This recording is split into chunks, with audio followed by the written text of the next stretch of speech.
ঘি কিন্তু বাঙালি রসনা সংস্কৃতির এক অবিচ্ছেদ্য অংশ। 1 চামচ বিশুদ্ধ ঘি তৈরিতে কতটুকু যত্ন, পরিশ্রম এবং দক্ষতা প্রয়োজন? এই ফেনা আলা যে দুধটা এটাই মিন করে যে আসলে দুধটা কতটুকু খাঁটি। ভালো খাবার দিলি গরুর দুধও ভালো হয়।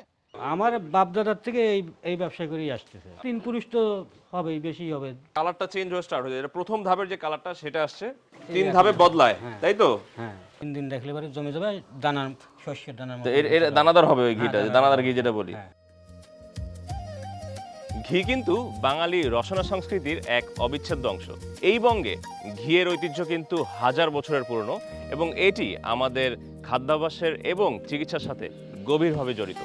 আপনারা কি জানেন 1 চামচ বিশুদ্ধ ঘি তৈরিতে কতটুকু যত্ন, পরিশ্রম এবং দক্ষতা প্রয়োজন? হয়তো জানেন না। আজকে আপনাদেরকে রিজিক বিশুদ্ধ প্রিমিয়াম গাওয়া ঘিয়ের পেছনের গল্পটাই দেখাবো। চলুন যাওয়া যাক। আচ্ছা, আমরা অলরেডি চলে আসছি হচ্ছে আমাদের খামার বা যে মাঠে আসলে প্রথম প্রসেসটা শুরু হয়।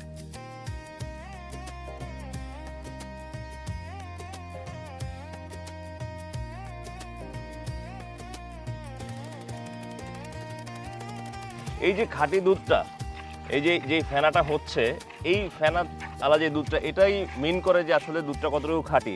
আমরা গরু লালন পালন করি, গমের ছাল আর নারকেলের খোল, আচ্ছা, এটা পিওর জিনিস। আর কাঁচা ঘাস কাটিয়ে এনে খাওয়াই, এর মধ্যে চলতেছে। এর বেশি চলছে। আর এমনি ধরেন যে অন্য কোনো প্রসেস আছে? না না, অন্য কোনো প্রসেস নেই। ভালো খাবার দিলি গরুর দুধও ভালো হয়, মনে করেন যে, আর হালকা ভেজাল দিলি হালকা ভেজাল দুধই হয়।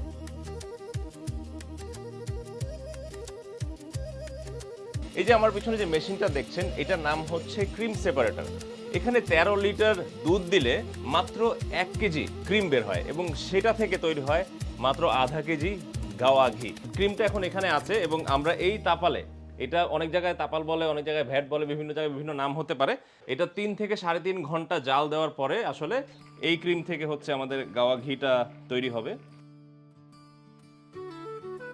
আপনারা অলরেডি দেখতে পাচ্ছেন এখানে কিন্তু অলরেডি আমাদের যে ক্রিমটা আমরা ঢেলেছিলাম সেটা জাল দেওয়া শুরু হয়েছে এবং এইটা কিন্তু সবচেয়ে গুরুত্বপূর্ণ পার্ট। তো দক্ষতার সাথে এই জালটা দিতে হবে এবং মিষ্টি করা জাল যেটা বলি আমরা, এটা এই আগুনের যে তাপমাত্রা আছে সেই তাপমাত্রা একটা নির্দিষ্ট পরিমাণে রাখতে হবে যেন সে আমরা বেস্ট আউটপুটটা পাই।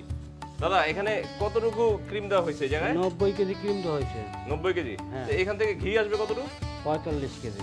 এই আপনি কি এটা এমনি নাড়তে হয় পুরো টাইমটা নাকি এটা? হ্যাঁ, পুরোটা সময় নাড়লেই হয়। আবার যখন ঘি ছাড়ার সময় আগ দিয়ে সব অল টাইমে নাড়া লাগে। আমার বাপদাদার থেকে এই ব্যবসা করেই আসছে। 3 পুরুষ তো হবেই, বেশি হবে। 3 পুরুষই বললাম। বিষয়টা বুঝতে পারছেন, এই জিনিসটা আসলে যত্ন, পরিশ্রম এবং ডেডিকেশন, যেটা আমি বলি যে পুরো জিনিসটা আসলে একটা ডেডিকেটেড কাজ।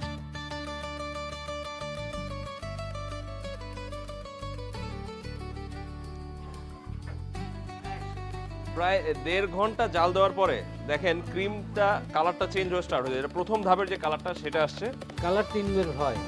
3 ছাড়ার সময় একবার আর 3 ধাপে বদলায়, হ্যাঁ। তাই তো? হ্যাঁ।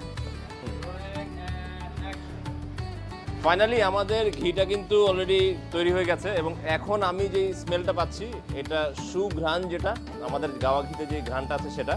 তো এখন এইটা যেহেতু লিকুইড ফর্মে আছে তাই একটু ডার্ক কালার আছে। এবং দাদা, এখন এইটা কয়দিন রাখলে আমার যে গোল্ডেন কালারটা, সোনালী কালারটা হয়, এটা কালারটা হবে? ধরেন যে জমে গেলে পরে ওই সোনালী কালার, সোনালী কালারটা হবে। হবে জমবে কয়দিনে? পাতিলে রাখলে পরে, ছেঁকে রাখলে পরে ধরেন যে 3 দিন রাখলে পরে ওটা জমে যাবে। ঠান্ডা তো, এখন 3 দিন রাখলে পরে জমে যাবে দানা, শস্যের দানার মতো। এর দানাদার হবে ওই ঘিটা, দানাদার ঘি যেটা বলি। এবং আমরা পরবর্তীতে আবার যখন এটা কালার চলে আসবে তখন আপনাদের বাসায় পৌঁছে যাবে। তো এই পুরো প্রসেসটা আপনাদের কেমন লাগলো আমাদেরকে জানাতে পারেন এবং আমরা সব সময় বিশুদ্ধ খাবারটা আপনার ঘরে পৌঁছে দেব। ধন্যবাদ। রিজিক, শুদ্ধতা ছড়িয়ে যাক।